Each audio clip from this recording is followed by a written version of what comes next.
안녕하세요. 3일 경제독립TV입니다. 오늘은 김인만 부동산 전문가를 모시고 새 정부 들어서 아파트 부동산 전망을 한번 들어보는 시간을 갖도록 하겠습니다. 안녕하세요, 박사님. 안녕하세요. 김인만 예. 부동산 경제연구소 대표 김인만입니다. 예, 반갑습니다. 네. 시간 관계로 바로 여쭤보도록 하겠습니다. 네네. 예, 일단은 그 새 정부 들어서 네. 장기적으로 부동산이 계속 오를지 아니면은 똘똘한 한 채 어디가 유망할지 예를 들어서 서울 지역 또는 서울 외 지역 앞으로 부동산 선택 기준 한번 여쭤보고 싶습니다. 그 질문이 뭐 지금 부동산의 모든 걸 지금 다 질문 주신 것 같은데요.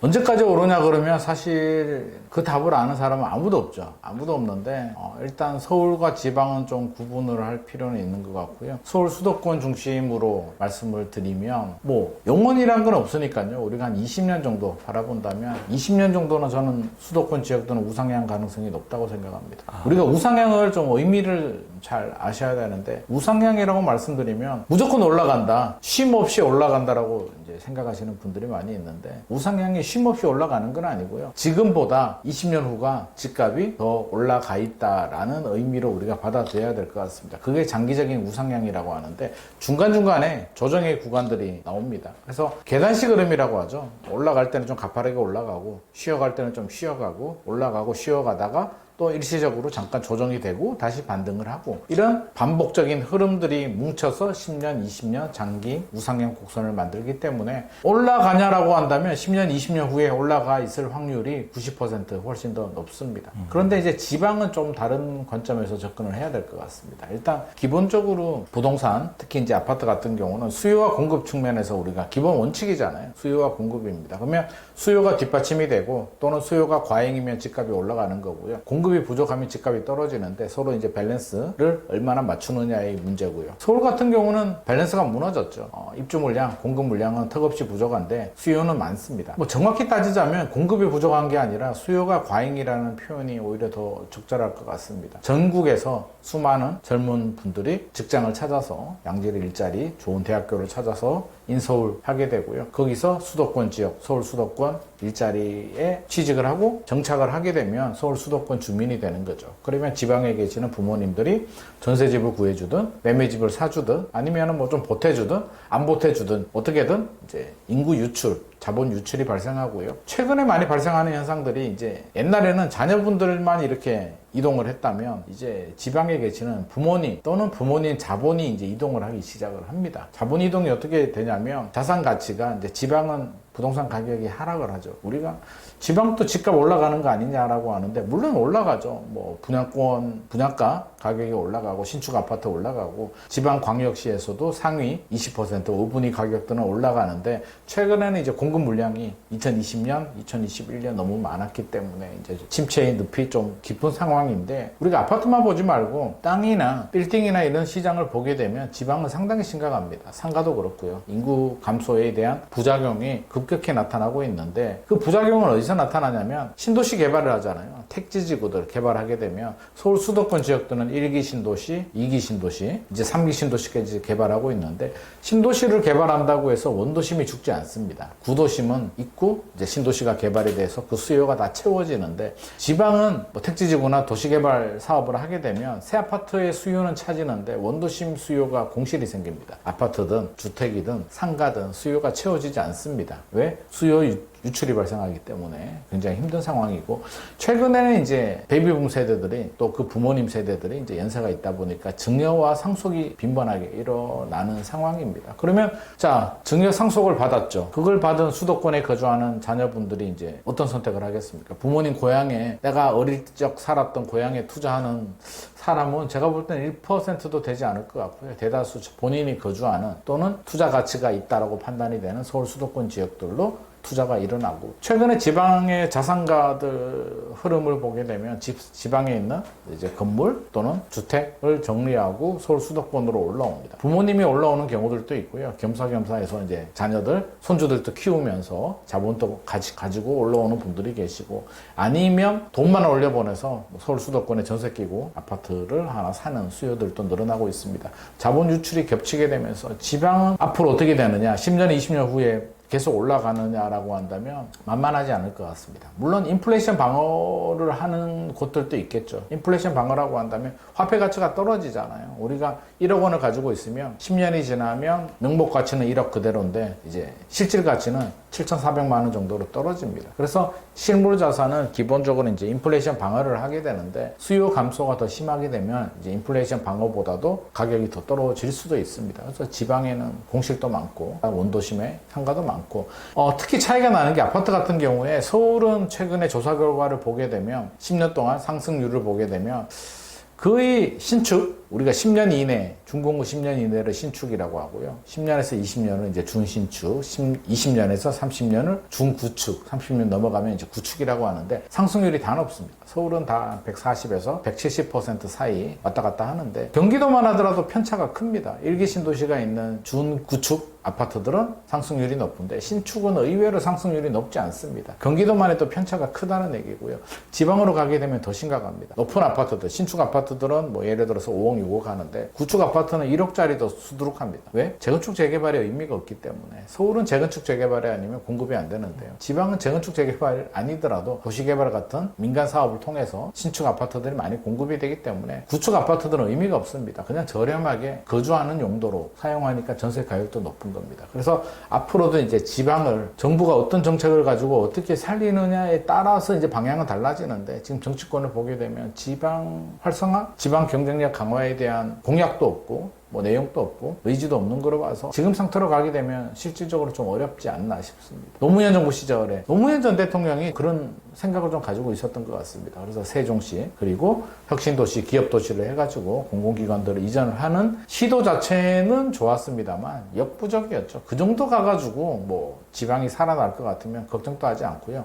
오히려 신도시를 만들었잖아요. 혁신도시 하나 내려가고 공기업이 내려가면서 혁신도시를 개발하다 보니까 그게 기존에 있는 원도심을 죽여버립니다. 서울의 수요들이 내려가는 게 아니라 원도심에 있는 수요가 이동을 하면서 오히려 원도심 공동화 현상을 더 가속화시키는 결과를 만들었기 때문에 결과적으로는 실패입니다. 시도는 좋았으나 결과적인 실패고요. 앞으로도 이제 그런 시도를 하느냐라고 한다면 그런 시도를 하는 대통령이 제가 볼 땐 안 나올 것 같습니다. 저는 해야 된다라고 보는데 쉽지 않을 것 같고요. 그렇게 바라보면 서울 집중화 현상은 좀 더 심각하지 않을까. 역설적으로 지방이 살아야 서울도 살거든요. 그래서 지방 수요들이 적어도 대학교라든지 일자리를 찾아서 서울로 오지 않아야 서울의 인구도 좀 감소하면서 자연스럽게 수요가 줄어들고 서울 집값도 안정이 되는데 그 고리가 사실상 무너져 있다 보니까 지금 서울 집값은 불장이 되는 것 같습니다. 물론 서울 집값이 지방에서 올라오는 수요와 자본 때문에 불장이냐라고 하면 그거 하나만으로 그렇게 될 수는 없는 거고요. 구조적인 문제를 제가 말씀을 드렸고 현재 상황을 보게 되면 서울은 2026년 내년부터 이제 입주 물량이 급감합니다. 안 나옵니다. 그래서 언제 해결이 되냐 그러면 모르겠습니다. 10년 걸릴 수도 있습니다. 왜 입주 물량이 안 나오냐면 재건축 재개발 사업이 잘 안 됐기 때문입니다. 왜 안 됐냐면 또 거슬러 올라가게 되면 박원순 전 서울시장 시절에 오랜 시간 동안 안 했습니다. 구역을 300개인가 400개를 해제해버리고 뭐 이유는 있습니다. 젠트리피케이션, 원도심에 사시는 저소득층 분들이 이제 개발하게 되면 쫓겨나가는 문제가 생기다 보니까 많이 부정적으로 했는데 그때 진행하지 않았던 사업의 부작용, 후유증이 지금 나오는 겁니다. 그럼 지금 노력하면 언제요? 빨라야 10년 후에 공급 물량이 나옵니다. 문재인 정부 시절에는 입주 물량이 제법 나왔습니다. 올해까지도 제법 나왔습니다. 그게 이명박, 박근혜 정부 시절에 풀어줬던 그런 규제 완화의 효과가 이제 올해까지 나온 거고요. 내년 되면 그 고리가 이제 끊어집니다. 착공 물량이 반토막이 나기 때문인데 이게 단기간에 끌어올리는 정책은 현실적으로 없습니다. 서울 수도권은. 그러면 이제 신도시 개발이 있는데 3기 신도시 지금 문재인 정부 때 발굴을 해가지고 윤석열 정부 때도 추진했는데 3기 신도시가 5개 있잖아요. 하남, 교산, 남양주, 왕숙, 고양, 창릉, 부천, 대장, 인천, 계양 15개 있는데 18만 호가 되지 않습니다. 17만 몇천 호 정도 되는데 여기서 뭐 용적률을 올려서 물량을 더 뽑는다고 하더라도 얼마 되겠습니까? 20만 호? 20몇만 호 정도 되는데 그게 1년에 나오는 것도 아니고요. 아직도 안 나왔고요. 아마 2028년에 첫 단지가 나와서 2033년, 2035년까지 쭉 이어집니다.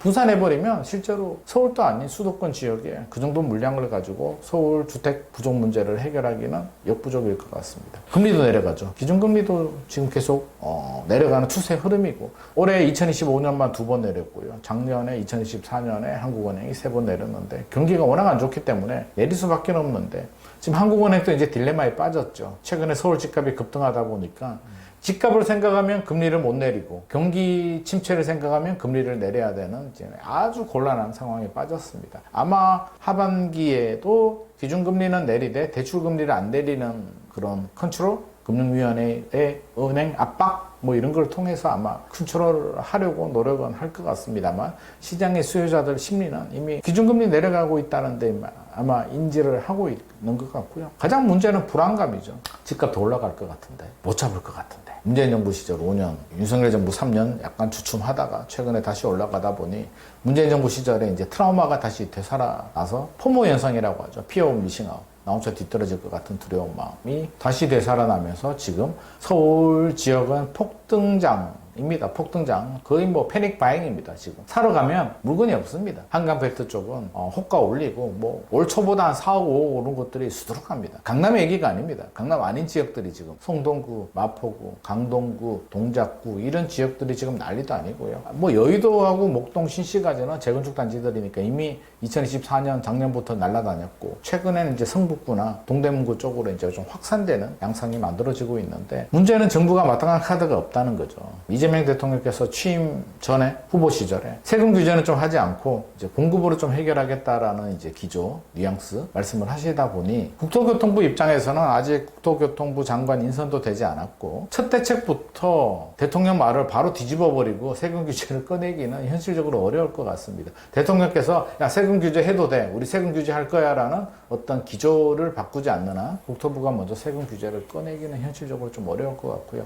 공급으로 풀겠다고 하는데 시장에서는 공급 문재인 정부 때도 많이 했는데 아직도 안 되는데 지금 공급에서 과연 나올까? 세금 규제도 안 하면 집값 잡을 수 있을까? 에 대한 근본적인 불안입니다. 이재명 정부가 집값을 잡을 것 같으면 불안하지 않습니다. 기다리면 되죠. 뭐하러 불안합니까? 못 잡을 것 같으니까 불안한 거고요. 더 올라갈 것 같으니까 불안합니다. 더 내려갈 것 같으면 집주인이 팔죠. 매물이 나옵니다. 매수자들은 안 삽니다. 내려가는 집을 누가 삽니까? 지금 매물이 회수되고 매수자들이 불안해서 사려고 한다는 건 못 잡을 것 같다, 올라갈 것 같다라는 두려움, 불안한 마음이 지금 팽배해 있는데 정부가 이거를 이 불안 심리를 잠재우는 뭔가 묘책이 나와야 되는데 현재로는 약간 이재명 정부는 외면하는 느낌? 왠지 애서 부동산하고는 안 만나고 싶은 느낌? 뭐 그런 느낌을 저는 좀 들고 있습니다. 그래서 이대로 방치하면 아마 부동산 시장, 서울 수도권 집값은 저는 경기 인천까지 확산되는 건 시간 문제일 것 같습니다. 듣고 보니까 많이 심각한 상황인데 지금 안 그래도 많이 올라간다는 심상치 않은 분위기가 감지가 되는 것 같습니다.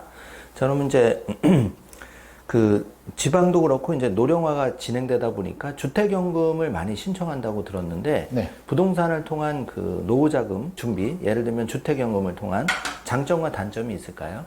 주택연금은 저는 좋은 제도라고 생각을 합니다. 그래서 내 집 하나 있으면 연금처럼 이렇게 받는 제도인데 대한민국에서 지금 우리 사회에서 그렇게 크게 활성화가 되어 있진 않습니다. 그래서 여러 가지 이유가 있는데 첫 번째는 물론 주택연금을 가입한다고 해서 나중에 시세 상승이 되면 또 정리해서 남는 부분에 대해서는 이제 뭐 자식들한테 이렇게 가긴 합니다만 기본적으로 이제 투자 가치에 대한 개념을 같이 가지고 있기 때문에 또 여차하면 팔고 상급지로 갈 수 있다라는 생각을 가지고 있고요. 세 번째는 자녀한테 자녀 결혼할 때라든지 아니면 자녀를 위해서 상속이나 증여를 할 수 있다라는 생각을 우리는 가지고 있는 세대들입니다. 그런데 나 혼자 잘 살자고 연금을 가입해서 이걸 받아먹는다는 데 대한 약간 거부감을 아직은 많이 가지고 있는 것 같고요. 또 자격 요건이 있습니다. 가격 기준이 또 고가여도 안 나오고 뭐 이런 부분이 있기 때문에 저는 좋은 제도라고 생각을 하거든요. 집 하나 가지고 잘 살면서 소득이 부족하면 투기하지 말고 물론 수익형 부동산을 투자할 수도 있습니다만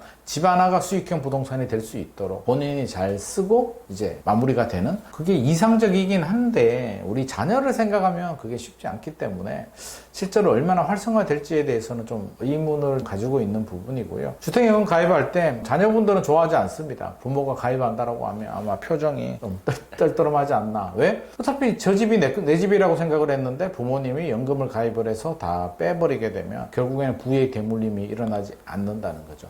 최근에 대한민국 사회가 문제가 이제 집값이 너무 많이 올라가다 보니까 우리 청년 세대들이 내 집 마련을 할 수가 없습니다. 지금 청약 청약이 가장 좋은 내 집 마련의 방법이라고 하는데요. 청약을 하게 되면 일단 분양가가 너무 높습니다. 서울의 평균 분양가가 한 4,500만 원이 넘거든요. 거의 옵션까지 붙이면 한 5천만 원 정도 되는데, 그러면 전용 84가 한 15억, 16억 정도 나오잖아요. 그냥 전용 59로 하더라도 12억, 13억 정도 나오는데 1년에 1억을 모아도 15년이 걸리잖아요. 1년에 1억을 어떻게 모읍니까? 1억을 벌지도 못하는데 해보면 1년에 1,000만 원 모으기도 쉽지 않습니다. 정말. 그러면 이게 소득을 모아서 집을 산다는 얘기는 이제 부모님 세대에 어떻게 보면 10년 전 얘기고요. 지금은 그게 불가능하죠. 그래서 그럼 어떤 생각이 듭니까? 안 되잖아요. 노력해도 내 집 마련은 못하고, 결국 부모님의 부의 대물림이 아니면 내 자녀도 집이 없는 상태로 계속 주거 불안의 상태로 전세나 월세로 살아야 된다는 답이 나왔죠. 이미 우리 사회는 답이 나왔습니다. 근데 그 부모가 연금을 받아서 그렇게 한다?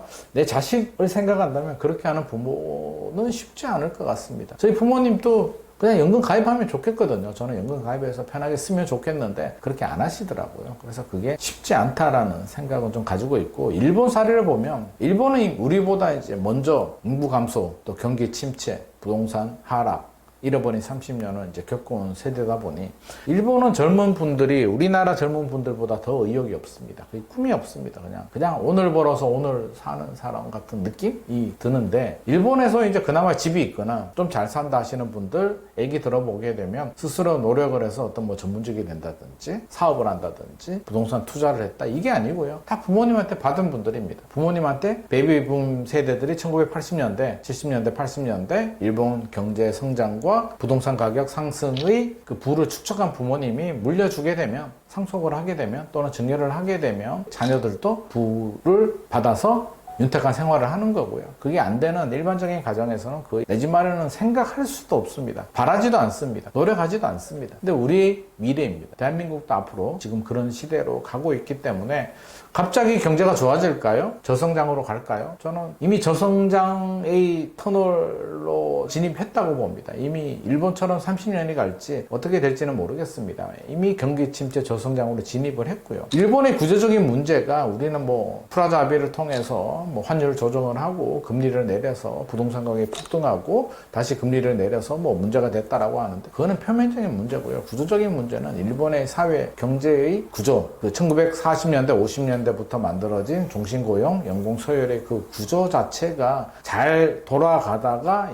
이제 한계에 부딪히면서 이제 맞물린 거죠. 부동산 하락과 맞물려서 결국에는 시대가 바뀌었잖아요. 이제 디지털 시대에서 이제 AI 시대로 가고 있는데, 일본은 디지털 시대의 전환이 맞물리면서, 잃어버린 30년간 맞물리면서 늦어서 우리한테 철강, 조선, 뭐 자동차, 전자 주요 산업들을 다 빼앗긴 상태이고요. 우리는 디지털 시대까지는 잘 따라갔는데, 이병철 정주영 회장님 시절에 이제 씨를 뿌려서 지금 세대들이 이제 그 열매를 다 받아 먹었죠. 그래서 우리가 지금 윤택하게 잘 살고 있는데, 다음 시대는 이제 AI 시대잖아요. AI, 전기자동차, 로봇, 자율주행 뭐 이런 시대인데, 우리가 이걸 제대로 따라가고 있냐라고 본다면 저는 그렇지 않은 것 같습니다. 뭐 반도체 HBM이야 기존 굴뚝 산업에서 그냥 얻어 걸려가지고 그냥 납품을 해서 대박이 난 거지, 우리가 AI를 뭐 지배한다, 주도한다라고 볼 수는 없는 거고요. 저는 그냥 얻어 걸렸다고 생각합니다. 굴뚝 산업에서 그냥 운이 좋아서 그냥 걸린 거고요. 실제로 중국 보면 놀랍습니다. AI나 로봇이나 인공지능 보면 상당히 놀라운 수준에 이미 미국과 중국이 이제 다음 세대를 이끌어가고 있는 상황이고요.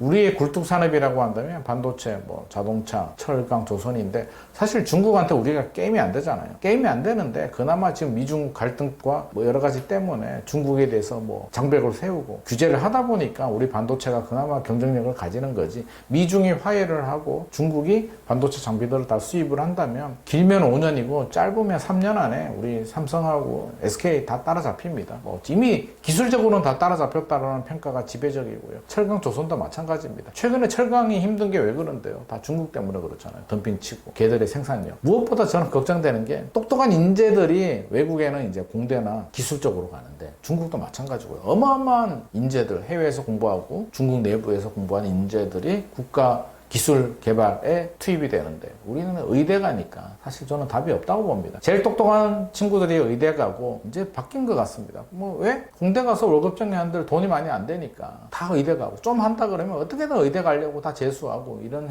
상황들, 과거 나와서 재수해서 의대 가고 이런 상황들이 반복되다 보니 대한민국의 미래가 그렇게 밝지는 않습니다. 그래서 우리가 지금 상황에 너무 샴페인을 터뜨리기보다는 상당히 좀 긴장해야 되는 상황입니다. 이게 부동산만 볼 문제는 아니고요. 다 맞물려 있습니다. 그래서 어떻게 하면 우리는 일본의 잃어버린 30년을 전철을 밟지 않고 다음 단계로, 다음 세대로 점프업 할 수 있는지가 이제 최대 관건이 되는데 지금 부동산 시장이나 여러 가지를 보게 되면 쉽지 않겠다라는 생각이 듭니다. 다 돈이 부동산하고 의대가 다 잡아먹고 있기 때문에 이게 대한민국의 성장이나 발전을 위해서 바람직한 현상은 아니거든요. 근데 그렇다고 투자하지 마라 그럴 수도 없는 거고요. 최근에 강남 아파트 가격이 많이 올라가는 이유가 뭐 단순하게 이제 앞서서 뭐 입주 물량도 부족하고 금리도 내려가고 불안하고 지방에서 돈이 올라온다라고 하는데 사실은 돈이 갈 데가 없기 때문입니다. 상가 투자에도 답 안 나오죠. 지금 월세도 못 냅니다. 그러니까 월세 받아서 월세를 못 낸다는 게 아니라 월세를 받아서 대출 이자도 못 냅니다. 지식산업센터 안 되죠. 꼬마 빌딩도 예전 같지 않습니다. 좋은데 강남이나 용산이나 일부 지역들, 공실 없는 곳들만 그래도 가격이 좀 올라가는 아주 어려운 상황이고요. 되는 게 하나도 없습니다. 그냥 오직 서울 아파트, 수도권 괜찮은 아파트로만 답이 나오다 보니까 돈이 다 쏠림 현상이 생기는데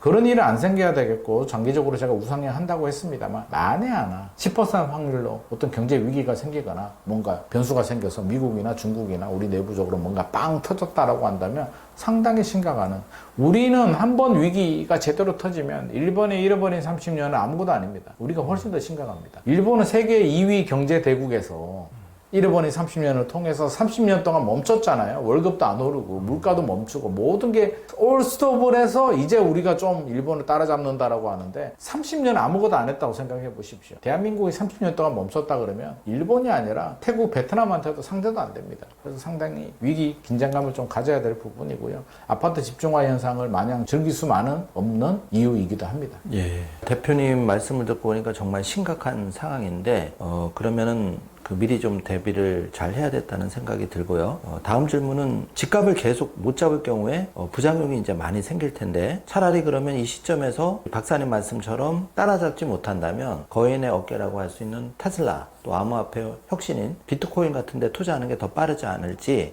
박사님의 의견 한번 듣고 싶습니다. 그것도 하나의 방법일 수는 있는데요. 우리나라는 부동산으로 부를 일군 세대란 말입니다. 요즘 젊은 분들 중에는 이제 코인이나 주식을 투자를 많이 하는 분이 있는데 역설적으로 보게 되면 집을 못 샀기 때문에 투자를 했다라고 저는 생각을 합니다. 네. 근데 부동산으로 부를 일군 분들, 예를 들어서 강남에 아파트 2채를 가지고 있는데요. 한 채를 팔고 비트코인이나 테슬라나 엔비디아 주식을 사라고 하면 사겠습니까? 안 사나요? 못 사잖아요. 무서워서 어떻게 삽니까? 그러니까 누구라도 입장 바꿔놓고 생각해 보십시오. 내 부모님이 강남에 아파트 한 채 가지고 있는데요. 팔고 비트코인 투자하겠답니다. 어느 자녀가 그렇게 하라고 하겠습니까? 집이 있는데 여유자금으로 뭐 1억이 있다, 뭐 1,000만 원이 있다, 아니면 2억이 있다? 여유자금으로 투자하는 거야 상관이 없는데 집을 팔고 투자한다는 거는 이제 외줄타기잖아요. 근데 우리 과거에 이제 경험이 있잖아요. 주식시장도. 10년을 바라보면 올라갈 땐 다 올라가죠. 저는 항상 10년을 바라고 하거든요. 제 주변에 주식 10년 해가지고 돈 많이 번 사람 저는 크게 많이 못 봤습니다. 최근에 이제 주식장 좋을 때는 너도 나도 다 버는데요. 10년 동안 고비 없습니까? 결국에는 버티고 견디는 분들이 이제 수익을 가지고 가게 되는데, 와, 주식 투자해가지고 10년 버틴다? 저는 자신 없을 것 같습니다. 엔비디아 10년 전에 샀으면 떼돈 벌었다고 하는데요. 저 솔직히 말씀드리면, 엔비디아 10년 전에 사신 분은 지금까지 못 가지고 있습니다. 기본적으로 투자를 아시는 분은 수익률 2배 나오면 다 팝니다. 2배가 수익률이 나왔는데, 10배, 100배 오를 걸 기대하고 가지고 있는 사람이 어디 있겠습니까? 실제로 쉽지 않다. 그래서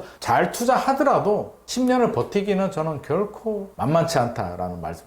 부동산은 그게 가능한 이유가 내가 일단 우리 가족이 거주를 해야 되잖아요. 집 하나 있는데 잘 살고 있는데 애 학교 다니고 있는데 집 팔고 월세나 전세 가고 비트코인 투자하겠다 남는 돈으로. 그럼 미친 아빠 아닙니까? 미친 엄마잖아요. 누가 그게 말이 됩니까? 그건 말이 되지 않습니다. 대한민국 사회에서. 우리 가족의 행복을 위해서 우리가 투자도 하는 건데 외줄타기 한다고 우리 가족의 안정을 버리고 집을 팔고 간다? 와, 이거는 진짜 이혼할 일입니다. 이건 말도 안 됩니다. 그러면 두 채 있으면 가능하냐? 한 채는 우리가 살 집이고 한 채는 투자용으로 투자해가지고 집값이 올랐는데 이거 팔고 주식이나 코인 투자한다라고 하면 역시 그것도 반대합니다. 가족에서. 말도 안 됩니다. 3주택은 가능하냐? 3주택도 쉽지 않습니다. 처음부터 집이 없는 분인데 집값이 너무 올랐어. 에휴 그래 투자나 하자. 그거는 가능하죠. 그래서 대박이 나면 그 돈으로 또 뭐 합니까? 최근에 원벨리 아파트 그런 거 누가 샀습니까? 다 코인 해가지고 대박 나신 분입니다. 그러면 코인이 자신 있고 지속 가능하고 영원히 올라갈 것 같으면 그 돈을 계속 코인에다 투자해야 되는데 코인 투자하는 분들도 위험 관리를 한다는 거죠. 코인이 안 떨어진다는 얘기가 아니라 돈이 벌면 그 돈 갖고 안전한 부동산 자산에 투자하고 남는 돈으로 코인 또 주식 투자하고 이게 투자의 방법이잖아요. 그래서 그게 정상적인 방법인데 부동산을 팔고 투자한다는 거는 저는 자산행위라고 생각합니다. 우리나라 정서에서 맞지도 않고요. 또 집이라는 게 우리가 자꾸 투자 목적으로만 생각해서 그렇지 우리 가족이 잘 살고 있는데 그 안정을 어떻게 해칩니까? 대다수의 집 가지고 있는 자가를 가지고 있는 분들의 거의 93%가 1주택입니다. 실제로 다주택자들이 그렇게 많지 않아요. 한 7% 정도밖에 되지 않습니다. 그러니까 2주택까지가 한 93% 되겠네요. 1주택자가 한 87% 정도 될 것 같은데 솔직히 2주택을 우리가 뭐 엄청나게 투기했다라고 볼 수는 없잖아요. 그러면 진짜 투자를 많이 하신 3주택 이상 되시는 분들은 7% 정도밖에 되지 않는데 가구 수로요. 그렇다면 과연 세 채, 네 채를 가지고 있는데 팔고 코인 투자한다는 건 저는 만만하지 않을 것 같습니다. 그냥 1억, 2억 가지고 투자했는데 대박 나신 분들은 있을지 모르겠으나 집 팔고 전재산 10억을 올인했다? 몰방했다? 그거는 토픽에 나올 뉴스죠. 그러니까 그게 가끔 그런 소식들이 있잖아요. 인스타그램 같은 거 보면 전재산 집 팔아서 올인했는데 대박 나가지고 해외여행 다니고 그렇다는 건 그게 얼마나 희소하면 그렇게 뉴스거리가 되겠습니까? 그래서 그런 전략은 서서도 안 되고요. 주거 안정을 하고 남는 돈으로 저는 부동산만 하라고는 하지 않습니다. 6대4 정도, 많게는 7대3 정도. 6대4가 적당할 것 같습니다. 부동산 비중이 물론 돈이 부족한 서민들은 6대4 포트폴리오 할 수 있는 것도 없잖아요. 그러니까 집 하나 가지고 먹고 살기도 바쁜데 무슨 포트폴리오를 합니까? 그래서 그거는 맞지는 않고 어느 정도 이제 자산이 좀 되시는 분들, 소득이 좀 되시는 분들이라면 1주택, 2주택까지는 저는 필요하다고 봅니다. 집 하나 있는데 팔고 뭐 할 수가 없으니까 2주택이 있으면 말씀하신 것처럼 팔고 다른 투자를 할 수도 있잖아요. 부동산을 투자할 수도 있고 상가를 살 수도 있고 아파트를 살 수도 있고 비트코인을 할 수도 있고 주식을 살 수도 있기 때문에 2주택은 그래도 투자 차원에서는 바람직한데 3주택 이상이 된다면 저는 2주택 정도만 하고 또 나머지 돈 몇 억씩 있다면 계속 주택수를 늘리기보다는 뭐 주식이나 코인, 금융 쪽에 좀 관심을 가져서 전체적인 균형은 6대4로 맞추는 게 맞다고 생각합니다. 예.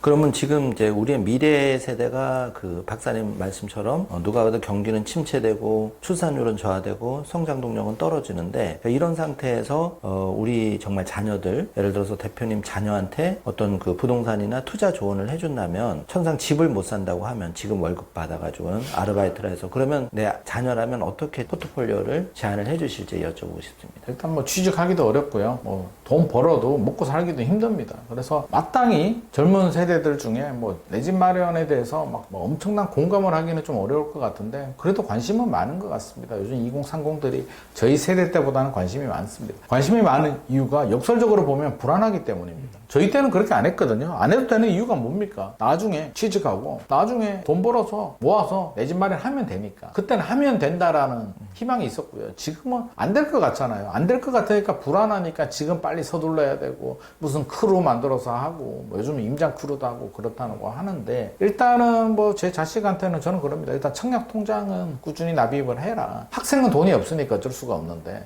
직장 다니시는 분들이라면 이제 납입 금액이 25만 원으로 상향 조정을 했기 때문에 공공분양은 납입 금액이 중요하거든요. 납입 금액이 많을수록 유리하니까 25만 원씩 꾸준하게 납입을 하시는 게 좋습니다. 그건 언제 사용하지라고 하는데 언젠가는 큰 효자가 될 수 있습니다. 25만 원 없어서 생활이 안 되는 분이라면 못하죠.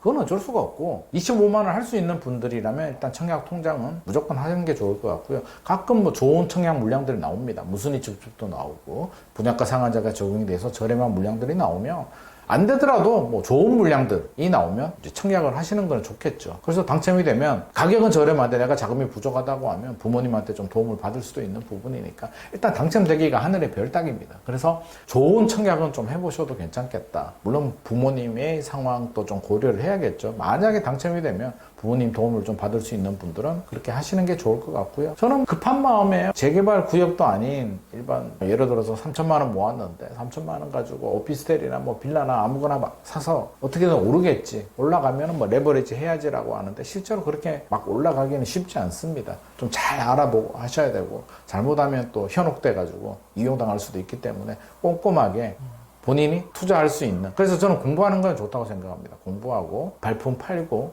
경험을 많이 쌓고 견문을 넓히는 노력은 필요합니다만 조급심은 좀 버리는 게 좋겠다라는 생각을 가지고 있고요. 기본적으로 제 자녀한테 하는 얘기는 받아들여야 됩니다. 출산율 안 늘어납니다. 인구 안 됩니다. 지난 10년, 20년 동안 막대한 예산을 쏟아부었는데 결과가 어떻습니까? 안 되는 거는 받아들여야 되는 거예요. 그 흐름을 바꿀 수가 없습니다. 출산율? 대한민국 인구 5천만이잖아요. 20년 지나면 4천만으로 떨어질 겁니다. 어떡하지? 방법이 없습니다. 그냥 4천만이 경제 성장률을 유지할 수 있도록 잘 구성을 해야 되는데 우리 정치권에서는 그게 지금 안 되고 있죠. 아직도 꿈꾸고 있습니다. 출산율을 올릴 수 있어. 경제 성장 다시 고성장할 수 있어. 이 꿈입니다. 이미 저성장으로 들어갔고요. 선진국 중에 고성장하는 나라가 몇 개 됩니까? 이제 고성장의 꿈은 버리고 인구도 늘어나는 구조 아니잖아요. 받아들여야 됩니다. 그러면 이제 우리 자녀 세대들은 제 세대, 베이비붐 세대들이죠. 1958년에서 1976년 세대들보다 그 자녀 세대들은 못 사는 세대입니다. 받아들여야죠. 우리 부모 세대보다 우리는 잘 살기 어렵습니다. 우리 자녀 세대들은. 그렇다면 받아들이고 어떻게 해야 되겠습니까? 우리 엄마 아빠처럼 똑같이 해야지가 아니라 나의 행복을 위해서, 내 인생을 위해서 부모님 집에 거주할 수 있으면 거주하는 게 유리하겠죠. 요즘 집 나가면 요즘 월세 가격 많이 올랐거든요. 서울에 좀 괜찮다 하면 기본 강남 아니어도 100만 원 나옵니다. 작은 원룸 1.5룸 같은 것도 기본 100만 원 나옵니다. 100만 원에 부가세 내고 월세 내고 월세 100만 원 내고 또 관리비 내고 생활비, 샴푸도 사야 되잖아요. 먹어야 되잖아요. 하면 150만 원 그냥 쑥 나갑니다. 월급 실수령액 250만 원, 300만 원 받아가지고 150만 원 기본 빠져나가고 나면 돈 모을 정신이 있겠습니까? 그래서 지방에 계시는 분들이 더 불리합니다. 서울 수도권에 있는 분들은 좀 불편해도 부모님 집에 거주하면 150만 원 먹고 들어가거든요. 근데 그거를 해외여행 자주 가고 명품 사고 내 하고 싶은 대로 써버리면 아무런 의미가 없고요. 무조건 세이브입니다. 돈 모아야 돼. 그러니까 종잣돈을 만들어야 뭐라도 작은 거라도 살 수가 있고 내 미래를 위한 투자를 할 수도 있기 때문에 저는 종잣돈을 좀 만들 필요가 있겠다라는 생각을 가지고 있고요. 우리 부모님 세대보다 못 살아. 좀 받아들이고. 반대로 생각하면 우리 베이비붐 세대들이 행복합니까? 저는 안 행복하다고 보거든요. 왜냐하면 끼었잖아요. 부모님 효도, 부양도 해야 되고 자녀들도 무한 케어를 해야 되고 요즘 보니까 아파트 단지에 할아버지 할머니들이 다 손주 키우고 있습니다. 무한 책임입니다. 이 중간 세대들은. 부를 이룰 수 있을지는 모르겠으나 부동산 자산을 축적했을지 모르겠으나 행복 지수는 저는 굉장히 낮다고 생각합니다. 자기 자신을 위해서 쓰지도 못합니다. 부모님한테, 자녀한테 다 들어갑니다. 근데 우리 자녀 세대들은 그런 세대가 아니기 때문에 저는 본인들의 행복을 위해서 좀 사실 필요도 있겠다라는 생각을 좀 가집니다. 그러면 돈을 많이 가져야 행복한 거 아니거든요. 주거의 안정을 찾아야 되니까 내 집 마련 지금 아니면 답이 없는 거 아니잖아요. 앞으로도 기회 있습니다. 청약도 있고요. 또 중간에 떨어지는 구간이 나올 수도 있습니다. 그러니까 뭔가 준비가 돼야 떨어지는 구간에 사든 청약을 하는 거죠. 그래서 종잣돈을 계속 모으라는 말씀 드리고 싶고 호황된 꿈, 조급한 마음에 막 무리한 투자, 막 레버리지 많이 올려가지고 1억, 2억 가지고 10억짜리 사고 이렇게 하면 그분들이 나중에 위기가 왔을 때 못 버티고 이제 금매로 던집니다. 큰 손실을 보기 때문에 그렇게 하지 말라는 말씀 드리고 싶고 부모님의 상황에 따라서 또 부모님 자산이 또 나한테 상속이나 증여가 될 수도 있기 때문에 그런 점도 고려를 해서 하지만 요즘 부모님 세대들이 옛날 같지 않습니다. 부모님들 다 알거든요. 자녀한테 빨리 주게 되면 효도 안 하는 거 알기 때문에 요즘 시대는 바뀌었습니다. 부모님들도 주택연금 받는 분들도 늘어나고 있고요. 부동산이 있더라도 씁니다. 해외여행 가고 쓰고 남는 돈 있으면 자식한테 주겠다. 내가 우선이다라고 이제 말씀하시는 부모님들이 늘어나고 있기 때문에 혹시라도 부모님 저 아파트가 온전히 나한테 오리라는 생각은 안 하시는 게 좋을 것 같습니다. 그래서 일단은 조급증은 버리자. 그리고 부모님처럼 너무 물질적으로 풍요롭게 살기는 시대가 좀 달라졌다. 하지만 그 풍요가 행복을 가져다 주지는 않는다. 나의 행복, 나의 기준에 맞춰서 살면 저는 솔직히 제 자녀 세대들이 저보다는 더 행복하게 살 수 있다고 생각합니다. 왜? 본인만의 행복을 위해서 살 수 있기 때문에. 저희는 해야 될 게 너무나 많잖아요. 그래서 오히려 행복 지수 측면에서 본다면 우리 자녀들이 물질은 적을지는 몰라도 훨씬 더 잘 살 수는 있으니까 저는 그렇게 불행한 세대라고 말하고 싶지는 않습니다. 그 젊은 세대들 얼마나 좋습니까? 거기에 운이 좋고 투자는 운이 따라야 되거든요. 운도 좋고 열심히 노력하는 분들은 또 잘 됩니다. 요즘 MZ들이 뭐 그런 얘기 많이 하잖아요. MZ들이 뭐 회사나 식당에서 뭐 우스갯소리를 막 하잖아요. 뭐 제가요? 왜요? 뭐 이런 얘기 한다고 하는데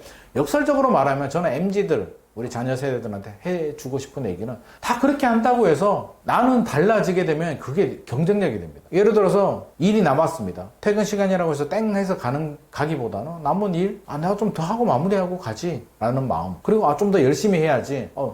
굳이 이거는 내가 맡은 일 아니지만 좀 도와줄 수도 있지. 이런 긍정적인 마인드, 열정적인 마인드를 가지고 있으면 다 보이거든요, 위에서는. 그런 친구들은요, 경쟁력이 됩니다. 승진도 빠르고요. 사장님이나 임원들이나 부장들이 보면 눈에 딱 띄거든요. 열심히 하는 친구, 뭔가 다른 친구. 기존 젊은 세대들보다 저 친구는 뭔가 다르네? 다른 게 별거 아닙니다. 엄청난 아웃풋을 내는 게 아니라 기본과 원칙에 충실하고 성실하게 진실되게 이렇게 하면 눈에 딱 띄거든요. 그런 친구들은 경쟁력이 있습니다. 그런 친구들이 투자도 잘하고요. 일도 잘하고요. 승진도 빠릅니다. 돈도 더 법니다. 그래서 의외로 원칙은 좀 저는 단순하다.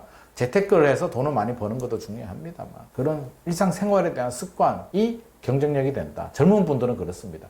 저처럼 나이 50 넘었고 60 넘은 사람은 바뀌지도 않습니다. 그래서 이런 분들은 그냥 지금까지 하시는 대로 그렇게 하시면 되고 우리 10대들, 20대들, 30대들은 아직도 기회가 충분히 있기 때문에 오히려 주변에 있는 내 친구와는 다르게 내가 더 열정적으로 더 성실하게 행동한다면 그 자체가 경쟁력이 되고 재테크에도 저는 큰 힘이 되리라고 생각을 합니다. 박사님, 요즘 은퇴자들 분들이 소위 양평이나 그 지방에 땅을 사거나 그런 움직임이 옛날보다는 덜하고 또 그런 덜하죠. 쪽에 부동산 가격도 많이 떨어지고 있다고 하는데 여기서 은퇴자들이 지방의 부동산, 예를 들어서 주택이나 토지 이런 걸 살 때 주의사항이나 그런 게 있을까요?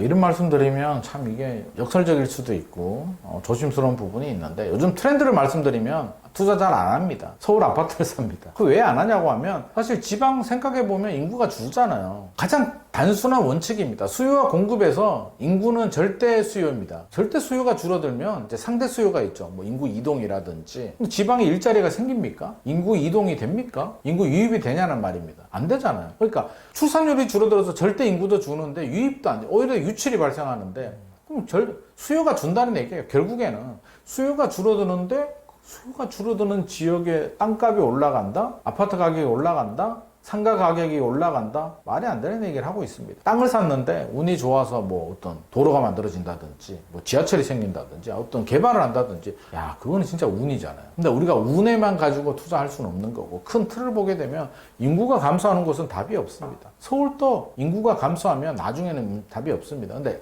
20년은 괜찮다고 한 게 지방에서 올라오는 인구들이 있고 출산율을 감안해보면 근데 30년, 40년 지나면 전체적으로 파이가 출산율이 다 줄어들면 지방에서 올라오는 인구들도 줄기 때문에 서울도 영향받습니다. 서울 집값이 100년 계속 이 상태 계속 이렇게 이 속도로 올라간다라고는 말씀드릴 수는 없습니다. 저는 일단 20년 정도는 보고 있고요. 20년 후는 또 어떤 변화가 있을지는 모르기 때문에 일단 인구 변화는 좀 눈여겨 좀 봐야 된다는 입장이고 공실이 굉장히 심각하거든요. 땅도 안 됩니다. 특히 산, 임야. 예전에는 임야 많이 샀거든요. 왜 샀냐면 그런 마음이 있잖아요. 우리 부모님 세대들도 내가 죽으면 내 묘자리 한번 그런 마인드라는 게 좀 남아 있었어요. 저희 세대까지도 뭐 있었는지는 모르겠는데 요즘 장지 문화가 바뀌었잖아요. 누가 묘를 씁니까? 나 죽거든 묘자리 얘기하면은 그 자녀가 제사하고 묘 얘기하면 끝납니다. 찾아오지도 않습니다. 시대가 달라졌습니다. 그러면 안 됩니다. 이제 다 화장하고 뭐 수목장을 하든 뿌리든지 이렇게 문화가 바뀌었습니다. 저희 아버지도 지금 그렇게 얘기하고 있는데요.